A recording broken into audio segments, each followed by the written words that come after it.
जी नमस्कार, स्वागत है आपके अपने YouTube channel SGY science classes में और मैं हूं राम मूर्ति। दोस्तों, आज के इस वीडियो लेक्चर में हम लोग बातचीत करने जा रहे हैं BPSC TRE3 6 to 8 के मैथ्स पेपर के बारे में। और आपको पता है कि BPSC का जो पेपर होता है वो 3 पार्ट में बटे हुए होते हैं, जिसमें से पार्ट 1 जो होता है उसमें भाषा का प्रश्न रहता है। पार्ट 2 जो होता है इसमें जनरल स्टडी होता है, और पार्ट 3 जो होता है उसमें मेन सब्जेक्ट का पेपर होता है। जैसा कि ये 6 to 8 का है तो इसमें मैथ्स और साइंस होगा, जिसमें कि हम लोग केवल मैथ्स का विश्लेषण करेंगे, प्रत्येक प्रश्न को सॉल्व करेंगे। तो बस आपसे छोटा सा रिक्वेस्ट है कि आप यदि इस वीडियो को शुरू से लेकर के अंत तक देखिए, और यदि आप हमारे इस चैनल पर नए हैं तो इसे सब्सक्राइब करके बेल आइकन को दबा दीजिए। चलिए बिना देरी किए शुरू करते हैं अपने इस पाठशाला को। और ये रहा आज का पहला प्रश्न। प्रश्न कहता है कि 196 के अभाज्य गुणनखंड में अभाज्य गुणनखंडों के घातांकों का योग क्या होगा। तो यानी सबसे पहले 196 का अभाज्य गुणनखंड निकालिए। तो 2 से काटेंगे तो 96 का आधा होता है 98, 196 का आधा होता है 98। फिर 2 से काटेंगे तो 98 का आधा हो जाएगा 49। अब 7 से लगेगा, और इस प्रकार से इसको लिखेंगे तो कहेंगे 96 बराबर क्या हो जाएगा 2 के पावर 2 गुने 7 के पावर 2। यहाँ पर घातांक, तो घातांक क्या है, अभाज्य गुणनखंड 2 का घातांक है 2 और 7 का घातांक भी है 2। अगर दोनों का हम लोग जोड़े तो क्या हो जाएगा 2 + 2 कितना आ जाएगा, ये 4। देखिए है कहीं, हाँ बी नंबर ऑप्शन जो है वो सही है, यानी option number B is right answer.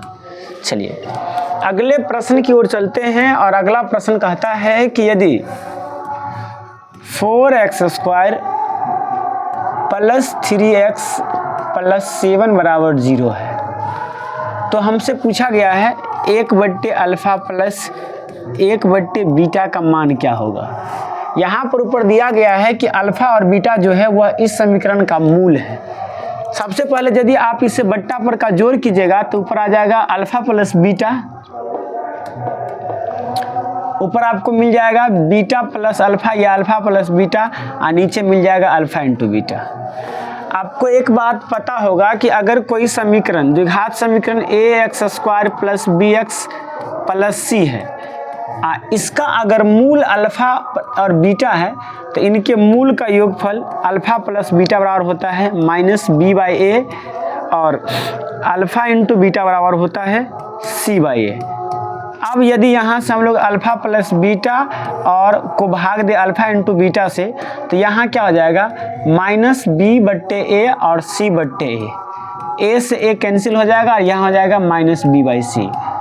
यानी इसका जो मान होता है ये b-b/c के बराबर होता है। और इस समीकरण को यदि हम इससे कंपेयर करवाएं तो यहाँ पर b का मान कितना आ जाएगा 3, b का मान कितना आ जाएगा 3, और c का मान कितना आ जाएगा 7।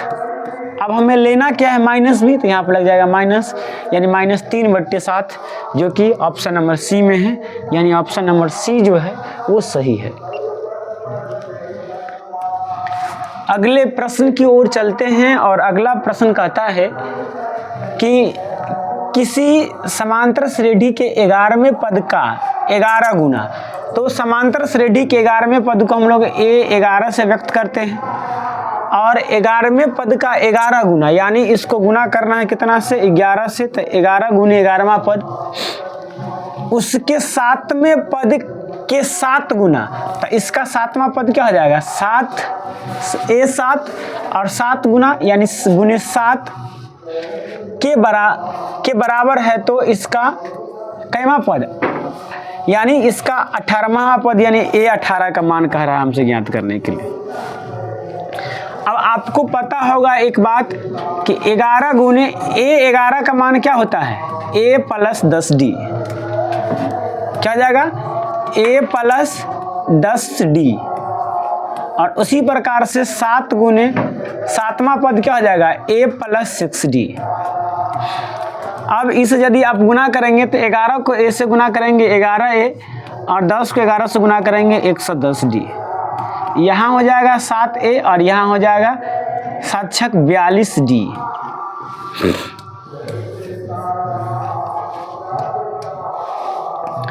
अब यहाँ से आप देखिए इस a को इधर हम लोग लाएंगे तो क्या हो जाएगा, यहाँ क्या मिल जाएगा तो कहेंगे 11a - 7a और उसको उधर ले जाएंगे तो कहेंगे 42d - 110d। 11 में से 7 गया कितना बच जाएगा 4a और इसको घटाएंगे ये 110 है 110d है 110d। इसे घटाएंगे तो क्या हो जाएगा 10 में से 2 गया 8 और 10 में से 4 गया 6 - ad। यहाँ से a का मान कितना निकल जाएगा -17d। हमसे क्या पूछा गया है 18वां पद यानी a18 का मान। a18 का मान हो जाएगा a + 17d a + 17d और इसे जब इधर लाएंगे तो a + 17d का मान कितना आ जाएगा, इधर d लाएंगे तो इधर क्या आ जाएगा 0। यही तो पूछा गया है a + 17d का मान क्या आ जाएगा 0, यानी c सही आंसर हो जाएगा। क्या हो जाएगा c सही आंसर। अब आपको हम एक बात बताते हैं, एक ट्रिक समझिए।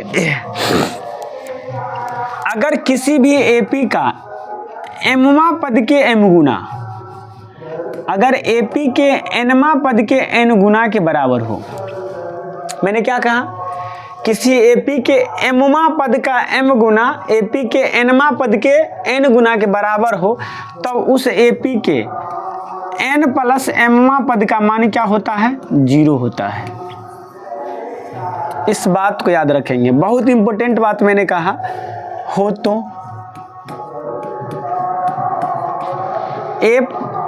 हो तो यानी किसी एपी का mवां पद का m गुना nवां पद के n गुना के बराबर है, तो उस एपी के m + nवां पद जो होगा उसका मान क्या आ जाएगा 0 हो जाएगा।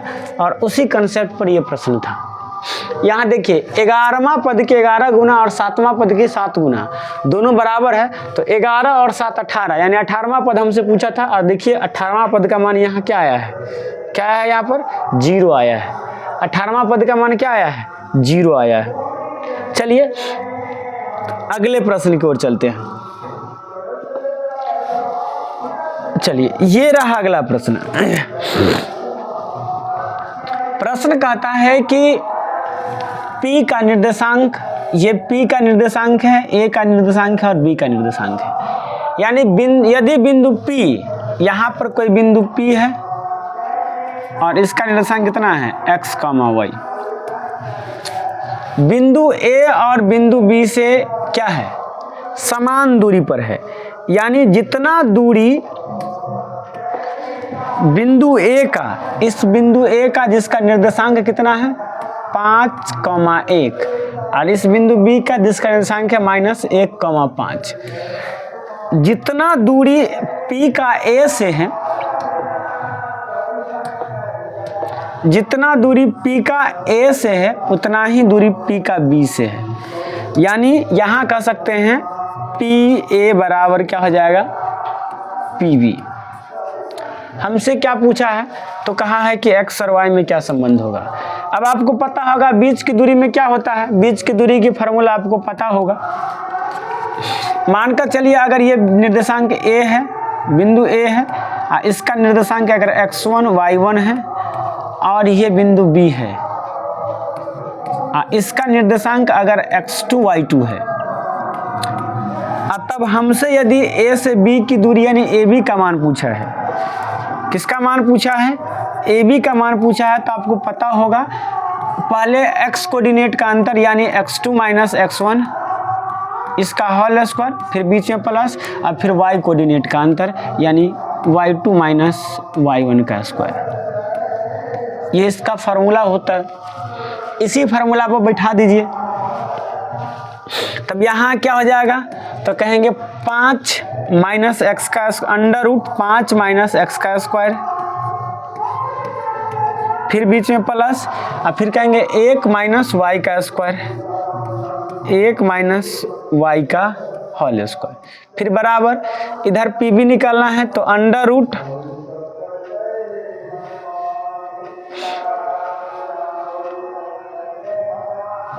क्या कहेंगे अंडर रूट, फिर कहेंगे -1 और माइनस एक्स का स्क्वायर, और फिर प्लस 5 माइनस वाई का स्क्वायर, ये मान आ जाएगा।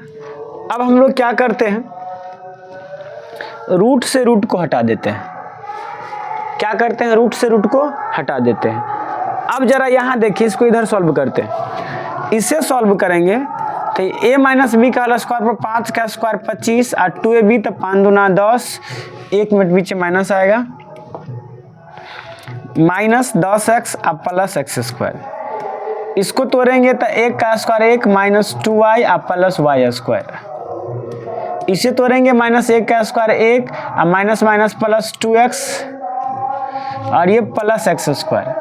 फिर इसे तोड़ेंगे तो 1 5 का स्क्वायर 5 का स्क्वायर 25 माइनस 2ab तो 5 दूना 10y और प्लस वाई स्क्वायर। देखिए एक्स स्क्वायर से एक्स स्क्वायर कैंसिल और वाई स्क्वायर से वाई स्क्वायर कैंसिल। इस 25 से ये वाला 25 कैंसिल, बच क्या गया, इस 1 से ये वाला 1 कैंसिल।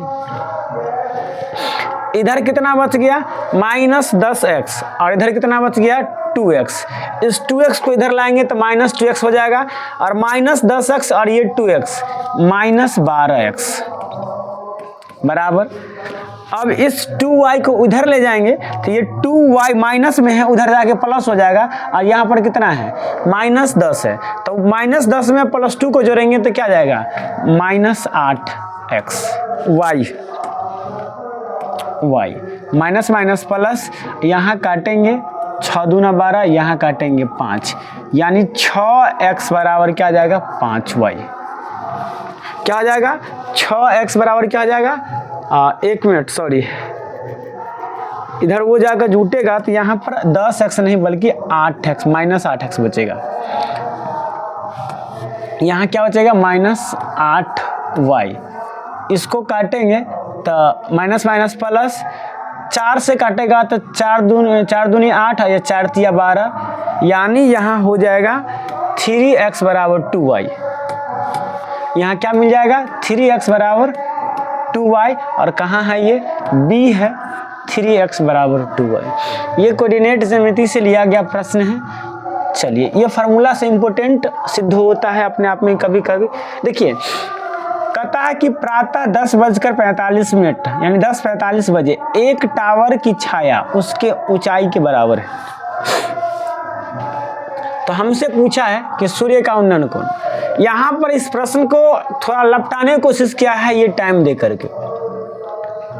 आपको एक बात पता है कि अगर छाया की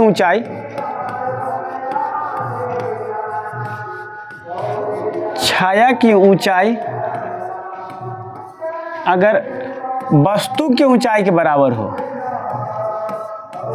वस्तु के ऊंचाई के क्या हो बराबर हो, तो इस केस में हमेशा जो उन्नयन कोण होता है ये 45 डिग्री होता है। उन्नयन कोण कितना होता है 45 डिग्री। याद रखेंगे इस बात को, बहुत ही डायरेक्ट बनने वाला प्रश्न है, लेकिन इस कॉन्सेप्ट को आप याद रखेंगे तब। जब छाया की ऊंचाई वस्तु की ऊंचाई के बराबर हो तो उन्नयन कोण कितना डिग्री होता है 45 डिग्री। एकदम पूरा शॉर्टकट वाला प्रश्न था, यहाँ पर इसको मत देखिएगा, यानी ये ए सही आंसर है। चलिए इस प्रश्न को देखिए, कहता है कि एक बेलन और एक शंकु के आधार की त्रिज्या का अनुपात इतना है, के अनुपात में है। यदि उनके ऊंचाई का अनुपात 2:3 है, 2:3 है के अनुपात में है, तो बेलन के आयतन और शंकु के आयतन के बीच का अनुपात ज्ञात कीजिए। जी देखिए, यहां पर दिया गया है बेलन का अनुपात और शंकु का अनुपात।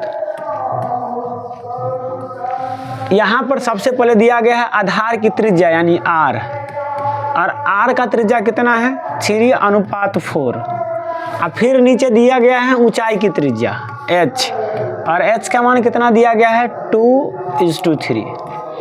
अगर यहाँ पर अनुपात राशि को x मान ले तो ये किसके बराबर हो जाएगा 3 बेलन के त्रिज्या और 4 शंकु के त्रिज्या। फिर यहाँ पर क्या आ जाएगा 2x बेलन की ऊंचाई और 3x शंकु की ऊंचाई। बेलन का आयतन यदि निकाले v का मान निकाले तो बेलन का आयतन कितना होता है पाई r स्क्वायर और बेलन का r कितना है 3x का स्क्वायर, तो ये हो जाएगा 3 का स्क्वायर और ऊंचाई कितना है 2 तो गुने 2 दे देते हैं, गुना समझिएगा। फिर अनुपात बेशंकु है तो 1/3 पाई, शंकु का त्रिज्या कितना है, शंकु का त्रिज्या कितना है 4, तो ये हो जाएगा 4x का स्क्वायर। फिर शंकु का जो ऊंचाई है कितना है 3 है, 3 से 3 कट गया। देखिए अनुपात में है तो पाई से पाई कट जाएगा। यहाँ पर देखिए 3 का स्क्वायर 9, 9 दूनी 18 और ये x स्क्वायर। फिर अनुपात और ये हो जाएगा 4 चौका 16x स्क्वायर ना। यदि आप इसे काटेंगे तो x स्क्वायर से x स्क्वायर कट जाएगा और इससे यहाँ पर ये 9 आ जाएगा, यहाँ पर ये 8 आ जाएगा। इस प्रकार से 9 अनुपात कितना हो जाएगा 8, यानी बेलन का मान, बेलन का जो वॉल्यूम है वो 9 आएगा और इसका वॉल्यूम क्या हो जाएगा 8 हो जाएगा। यहाँ पर आप देख सकते हैं जो कि बेलन का वॉल्यूम 8:9। पहले बेलन का आयतन और शंकु का आयतन का अनुपात यहाँ हो जाएगा, इनमें से कोई नहीं। अनुपात पूछा है तो पहले बेलन का मान 8 और फिर शंकु का अनुपात, बेलन का अनुपात 9 और शंकु का अनुपात 8, यानी इस प्रकार से यहाँ पर 8:9 नहीं होना चाहिए, यानी 9:8 होना चाहिए। सी आंसर इसका सही हो गया, ई नंबर क्वेश्चन सही, ऑप्शन सही हो गया। चलिए अब देखिए, कहता है कि एक समद्विबाहु समकोण त्रिभुज।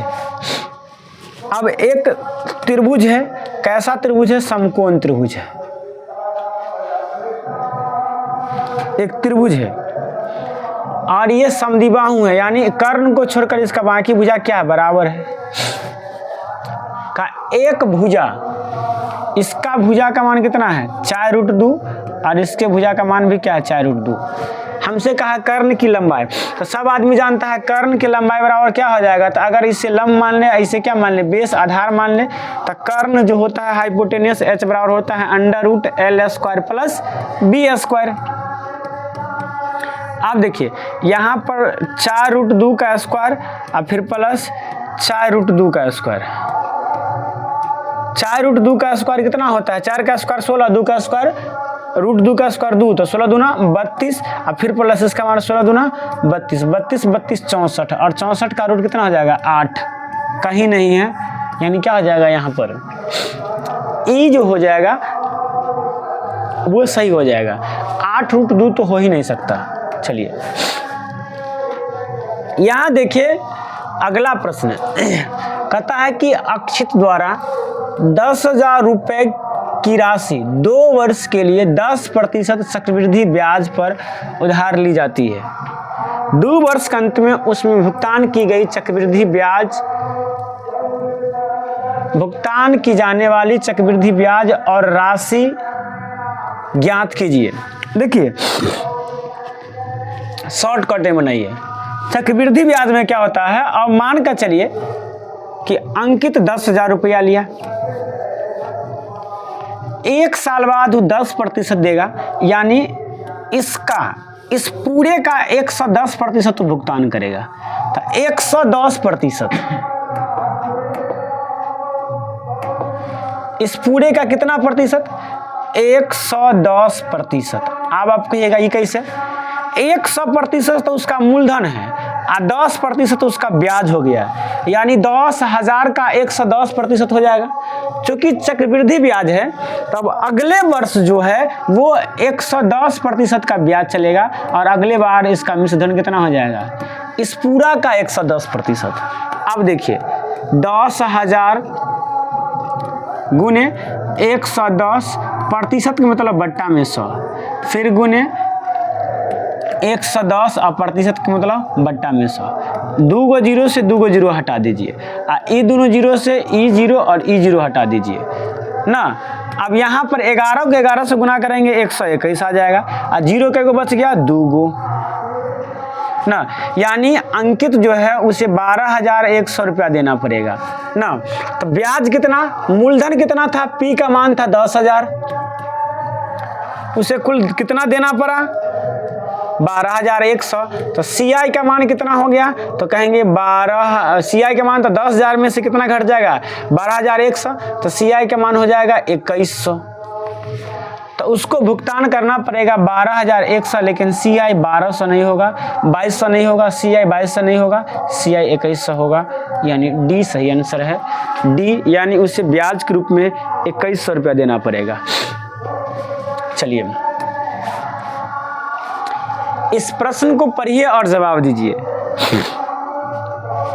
प्रश्न कहता है कि यदि संख्या x को 1, 2, 3 में से चुना जाता है और संख्या y को 1, 4, 9 में से चुना जाता है, तो यहाँ पर कहता है कि x इंटू y का मान जो है वो छोटा है 9 से।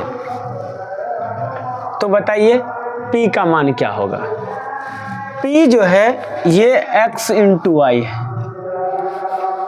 p क्या है x इंटू वाई है, और इसका मान जो है वो 9 से छोटा है। यदि संख्या x को 1, 2, 3 में से चुना जाता है और ये जो है इसमें से, अब x इंटू वाई का मान छोटा है, तो अब जरा सुनिए, देखिए x इंटू वाई का मान 9 से छोटा है, तो यहां पर ये आ जाएगा। अब आप कहिएगा वो कैसे, देखिए 9 तो सही है, 9 सही है, 9 यहां से ले लिए, लेकिन 5 तो यहां नहीं है। फिर देखिए 2 यहाँ से ले लिए, फिर 3 कैसे यहाँ से ले लेंगे, एक तो यहाँ से लेना पड़ेगा ना, तो ये गलत हो गया। 9 ले लिए लेकिन 7 तो नहीं है, तो ये गलत हो गया, ये गलत हो गया, ये गलत हो गया। यहाँ पर C सही होगा जो 9 से छोटा भी है। चलिए अब कहता है कि इस समीकरण दिया गया है 2x² - 5x + 4 का बराबर 0। ये समीकरण दिया गया है। यहाँ पर कहता है मूल का योगफल और गुणनफल का अनुपात। तो आपको पहले बताया मूल का योगफल जो होता है वो -b/a होता है, और अनुपात और मूल का गुणनफल क्या होता है c/a। अब चलिए a से a काट देंगे तो यहाँ क्या बच जाएगा -b/c, -b, यहाँ b की जगह पर क्या है -5, तो यहाँ -5 अनुपात c का मान कितना है 4। देखिए माइनस माइनस प्लस 5/4, यानी यहाँ पर A सही ऑप्शन आ जाएगा। अब इसको पढ़िए, कहता है कि समबाहु त्रिभुज ABCD में, तो एगो समबाहु त्रिभुज लेते हैं, एगो समबाहु त्रिभुज ले लिए। चलिए आपका ये समबाहु त्रिभुज है, हो गया ये भाई आ गया। समबाहु त्रिभुज ABCD में AD, इसका नाम रख दीजिए A, इसका नाम B, इसका नाम C। इसमें जो कहता है, इसमें कहता है कि AD BC पर लंब है, AD लंब है BC पर, चलिए लंब है।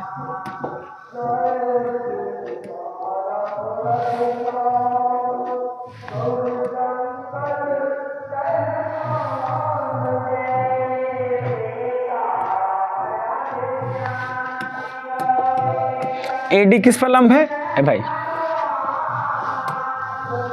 AD BC पर लंब है, ये लंब है।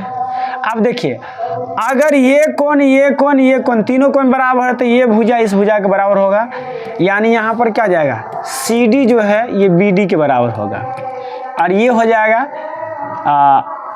BC/2, खत्म। लंब है और चूंकि दोनों कोण बराबर है तो ये भी बराबर होगा। तो निम्नलिखित में से कौन सा सत्य है। अब यहाँ पर संबंध जो दिया गया है वो AD और किस में दिया गया है, AD और AB में। अब एक बात बताइए, अगर इसे A मान ले, इसे A मान ले, तो ये हो जाएगा A/2, क्या हो जाएगा A/2। और ये अगर कर्ण है, ये लंब, ये आधार है, तो ये लंब हो जाएगा। तो इसका मान क्या आ जाएगा, इसका मान आ जाएगा √3/2a। लंब है ये, तो अगर ये 60 डिग्री है तो इसके सामने वाला यही मान आएगा, ये लंब आ जाएगा, ये आधार, ये क्या आ जाएगा कर्ण, तो √3 कितना आ जाएगा, √3/2a। अब यहाँ पर अगर AD का बात करें तो AD का स्क्वायर, अब AD का स्क्वायर करेंगे तो यहाँ से √3/2a का स्क्वायर बराबर क्या आ जाएगा, 3a स्क्वायर। अब बट्टा में क्या आ जाएगा 4। a के मान किसके बराबर है, a का मान AB के बराबर कह सकते हैं, तो यहाँ पर लिख सकते हैं 3ab/4। अब यहाँ पर ये किसका 3 ये स्क्वायर आ जाएगा, तो ये स्क्वायर आ गया। ये किसका मान था, AD के स्क्वायर के, तो AD स्क्वायर बराबर 3ab के स्क्वायर बट्टे ये 4 आ जाएगा। इस 4 को नहीं लाएंगे तो ये गुना में चला आएगा, यानी क्या आ गया 4AD स्क्वायर बराबर 3BC, यानी B सही आंसर है। चलिए इसको देखिए, कहता है कि यदि किसी वृत्त की परिधि और त्रिज्या के बीच का अंतर 37 सेंटीमीटर है। अब वृत्त का परिधि कितना होता है 2πr, माइनस r का मान कितना है 37 सेंटीमीटर। यहां से अगर r को कॉमन ले ले, हमसे क्या पूछा है, वृत्त का परिधि क्या होगा ना। यहां से अगर r को कॉमन ले ले तो यहां क्या बच जाएगा, 2π माइनस 1 बराबर क्या आ जाएगा 37। इम्प्लाइज करेंगे r, 2 गुने पाई का मान 22/7 माइनस 1 के मान कितना आ गया 37। यहाँ से क्या आ जाएगा r इंटू 22 दूना 44/7 माइनस 1 बराबर 37। इसे बट्टा पर के जोड़ कीजिएगा तो r इंटू 44 में से 7 जाएगा 37/7 बराबर 37। 37 से 37 कट जाएगा, यहाँ से r का मान कितना आ जाएगा 7। अब हमें मान क्या निकालना है, परिधि, वृत्त की परिधि। वृत्त की परिधि जो होता है c बराबर होता है 2πr। अब 2 गुने पाई का मान 22/7 और r का मान 7, 7 से 7 कट गया, कितना आ गया 44 आंसर आ गया, यानी A जो है इसका सही आंसर है। चलिए अगले प्रश्न को देखिए यहां पर इस प्रश्न में कह रहा है, इस प्रश्न में क्या कह रहा है कि ABC एक त्रिभुज है, समकोण त्रिभुज है, जिसमें C समकोण है, C 90 डिग्री का है। तो अगर C 90 डिग्री है तो ऑब्वियसली A प्लस B का मान भी 90 डिग्री होगा। क्या हो जाएगा A प्लस B का मान 90 डिग्री। और हमसे क्या पूछा है cos A प्लस B, और cos A प्लस B का मान क्या आ जाएगा cos 90, और cos 90 का मान तो आप लोग जानते ही हैं 0 होता है, यानी D जो है इसका सही आंसर हो जाएगा। चलिए कहता है कि 2 पासे को फेंकने पर योग 10 आने की प्रायिकता। तो 2 पासे को फेंकेगा तो पूरा स्पेस जो आएगा उसमें 36 जोड़ा आएगा, यानी 36 हुआ आएगा।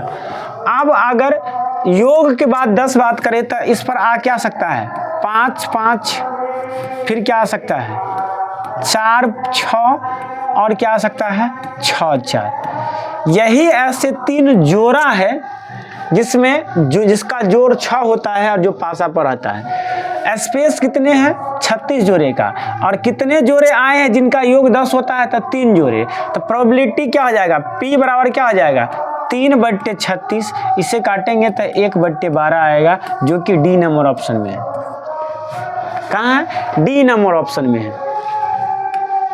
चलिए इसे देखिए, कहता है P एक अभाज्य संख्या है, तब हमसे क्या पूछा है P स्क्वायर और PQ का क्या ज्ञात कीजिए, लघुत्तम समापवर्त ज्ञात कीजिए। पी पी स्क्वायर और पी क्यू का लघुत्तम समापवर्त ज्ञात कीजिए। तो पी स्क्वायर का इसका लघुत्तम समापवर्त क्या हो जाएगा, पी क्यू आ जाएगा। क्या आ जाएगा, पी क्यू। कहेगा कैसे, आपको आपसे पूछ दे 2, 4 और 8 का लघुत्तम समापवर्त ज्ञात कीजिए। ज्ञात कीजिए, 2 से लगाइए, यही से समझ में आ जाएगा। 2 से लगाइए, 1 आएगा, 1 आएगा, यहाँ 2 आएगा, 4 आएगा, फिर 2 से लगाइए, 1 आएगा, 2 आएगा। अब तो नहीं लगेगा, 2 का 2, 2 दूनी 4 और 4 दूनी 8 आ गया ना, नहीं आया, लेकिन आ गया है। तो यानी पी क्यू ही इसका सही आंसर होगा, यानी बी इसका सही आंसर हो जाएगा। देख लीजिए, ये 2 के पावर इसको पी मान लीजिए तो क्या हो जाएगा, ये पी स्क्वायर और ये क्या हो जाएगा, पी क्यू। चलिए इसे देखिए, कहता है कि 10 सेंटीमीटर भुजा वाली एक वृत्त में अंकित की जाने वाली, एक वर्ग में अंकित की जाने वाली वृत्त का क्षेत्रफल क्या होगा। तो जैसे मानकर चलिए यह एक वर्ग है, अब इसके अंदर क्या रखना है, वृत्त।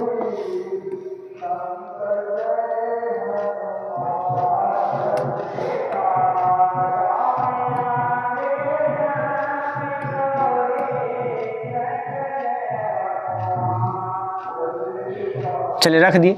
तो अब एक बात आप गौर से देखेंगे कि इस वर्ग की जो भुजा की लंबाई है वो इस वृत्त के डायमीटर के बराबर है, यानी व्यास के बराबर है। यहाँ पर भुजा का मान कितना दिया हुआ है, यानी ए जो है ये डी के बराबर है, इसका मान कितना है 10 सेंटीमीटर।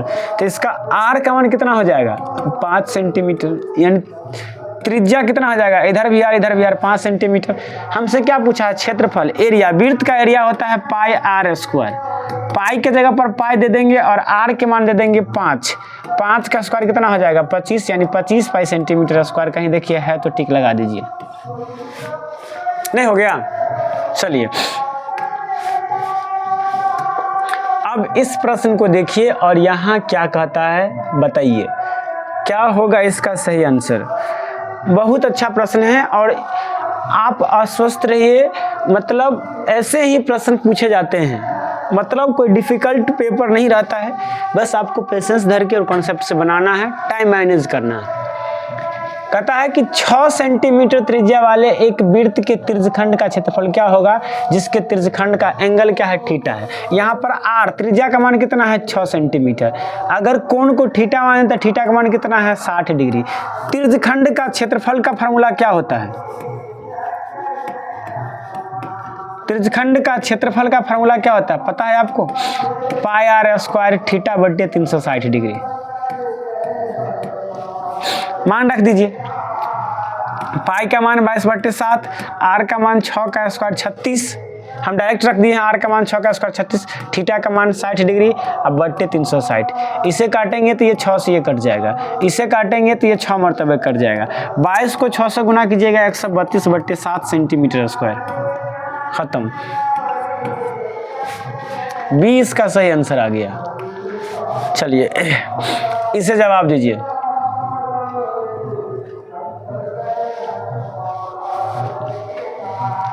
कहता है कि जो n स्क्वायर माइनस 1 जो है वो 8 से विभाज्य है, तो n का मान क्या होगा, क्या है ये 8 से विभाज्य है, n का मान क्या होगा। अब जरा देखिए, अगर n का मान 1 रखे तो 1 + 1 2 का स्क्वायर और -1, 2 का स्क्वायर 4 और -1 तो कितना हो जाएगा ये 3। n का मान अगर 2 रखे तो 2 और 1 3, 3 का स्क्वायर क्या हो जाएगा 9 और -1 तो कितना हो गया 8, यानी n का मान 2 आ सकता है। n का मान 3 रखेंगे तो 3 और 1 4 का मान 16, 4 का स्क्वायर 16 और -1 हो जाएगा ये 15। लेकिन अगर n का मान कितना रख दे 4 रख दे तो 4 और 1 5, 5 का स्क्वायर 25 और 25 माइनस से कितना आ जाएगा 24। आप गौर से देख रहे हैं कि जब जब हम n का मान क्या क्या रख रहे हैं, सम संख्या रख रहे हैं, n का मान जब जब सम संख्या रख रहे हैं तब तब ये 8 से कट रहा है, यानी ये इस प्रकार से आंसर आ जाएगा ना। चलिए इसे पढ़िए और इसका जवाब दीजिए।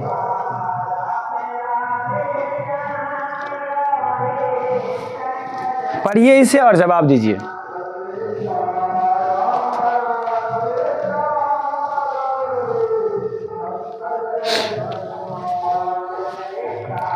प्रश्न कहता है कि 2 सकेंद्रीय वृत्त की त्रिज्या 4 सेंटीमीटर और 5 सेंटीमीटर है। तो 2 सकेंद्रीय वृत्त है, यह एक वृत्त है, हटाइए इसको लीजिए।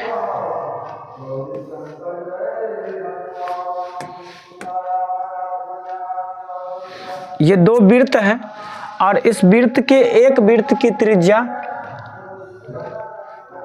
4 सेंटीमीटर है और दूसरे वृत्त की त्रिज्या 5 सेंटीमीटर। हमसे पूछा गया है एक बात कि तो एक वृत्त के प्रत्येक जीवा की लंबाई क्या होगा जो कि दूसरे वृत्त को स्पर्श करती है। तो मान कर चलते हैं कि इस वृत्त का जो प्रत्येक जीवा है ये ऐसे है,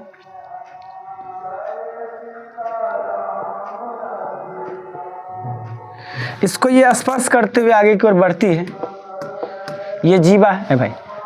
चलिए अब आपको पता है कि स्पर्श रेखा जो होता है वो त्रिज्या पर कितना डिग्री का कोण बनाता है, 90 डिग्री का कोण बनाता है। इधर भी ये क्या करेगा, 90 डिग्री का कोण बनाएगा। इसको खींचेंगे तो ये भी 5 सेंटीमीटर का होगा, यानी जितना लंबा ये यहाँ से यहाँ तक होगा, यहाँ से लेकर के यहाँ तक उतना ही लंबा यहाँ से यहाँ तक होगा। यानी इसे A माने, इसे O माने, इसे B माने और इसे C माने, तो यहाँ पर AB बराबर क्या मिल जाएगा, BC, और हमें मान ज्ञात करना है AC का।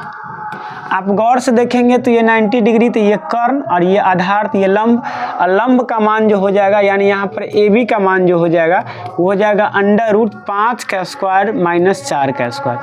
5 का स्क्वायर 25 और 4 का स्क्वायर 16, यानी √9, और 9 का मान आ गया 3। किसका मान निकल गया, AB का। AC का मान पूछा है और AC बराबर क्या हो जाएगा, तो AB का 2 गुना यानी 2AB, तो 2 गुने AB का मान कितना है 3, कितना आ जाएगा 6 सेंटीमीटर। है कहीं आंसर।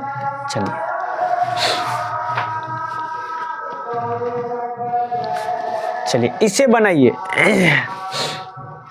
ज्यामिति का वो प्रश्न था और बहुत अच्छा प्रश्न था, कोई चिटपुटिया प्रश्न नहीं था, बहुत अच्छा प्रश्न था, कंसेप्चुअल प्रश्न था, जो कि परीक्षा में अक्सर बच्चे कंफ्यूज होकर के उसे छोड़ देते। कहता है कि यदि द्विघात समीकरण x² + 3x + k, x² + 3x + k का एक शून्यक 2 है तो k का मान ज्ञात कीजिए। अब देखिए एगो शून्य क्या है, 2 है, तो k का मान ज्ञात कीजिए। तो अब एक चीज मान लेते हैं भाई, अब शून्यकों का योगफल मान कर चलते हैं, अल्फा का मान कितना होता है 2, शून्यकों का योगफल कितना होता है, और बीटा का मान हमें ज्ञात करना है, बीटा का मान दूसरा बीटा है। तो अब हमें क्या पता है कि शून्यकों का योगफल यानी अल्फा प्लस बीटा का मान कितना होता है, -b/a, b की जगह पर कितना है, -3 है, तो -3, और a की जगह पर 1 है तो 1/, में खत्म। और अल्फा इंटू बीटा का मान क्या होता है, c/a, तो alpha into beta c/a, c की जगह पर कितना है, k है। अल्फा का मान कितने हैं, बोलिए 2 है, तो यहाँ से क्या आ गया, 2 बीटा बराबर k। यहाँ से अगर बीटा का मान ज्ञात करें तो बीटा बराबर क्या हो जाएगा, k/2, क्या हो जाएगा, बीटा बराबर k/2। अब इसे आप समीकरण 1 मान लीजिए और यहाँ रखिए, तो अल्फा के जगह पर आप 2 रख दीजिए, अब बीटा के जगह पर क्या लिख दीजिए, k/2 बराबर -3। इसको जब आप उधर ले जाएंगे तो ये प्लस में उधर जाके माइनस हो जाएगा, तो कहेंगे k/2 बराबर -3 - 2 यानी -5। अब यहाँ से k का मान निकालेंगे तो -5 × 2 कितना आ जाएगा, -10, जो कि ऑप्शन नंबर ए में। कहाँ है ऑप्शन नंबर ए में। दोस्तों इस वीडियो को हम यहीं पर आज रखते हैं, शेष जो क्वेश्चंस हैं उसे हम लोग कल डील करेंगे। फिलहाल आपको कैसा लगा हमारा ये वीडियो कमेंट करके बतलाइएगा। अगर अच्छा लगा है तो लाइक कीजिए, साथ ही साथ यदि आप हमारे चैनल पर नए हैं तो इसे सब्सक्राइब करके बेल आइकन को दबा दीजिए। चलिए मिलते हैं नेक्स्ट वीडियो में, आज के लिए इतना ही। जय हिंद, जय भारत।